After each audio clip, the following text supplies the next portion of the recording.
अकेले नमाज पढ़ते हुए अजान और तकबीर कहने का मसला ये है, अगर तन्हा नमाज पढ़ने वाला मर्द घर में नमाज अदा कर रहा है, इस सूरत में तो महल्ले की अजान और तकबीर ही काफ़ी हो जाएगी।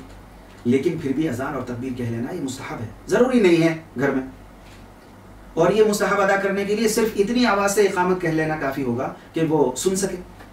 और अगर किसी मस्जिद में जमात से नमाज हो जाने के बाद नमाज अदा कर रहा है तो उसके लिए अजान और इकामत कहना ये मकरूह होगा।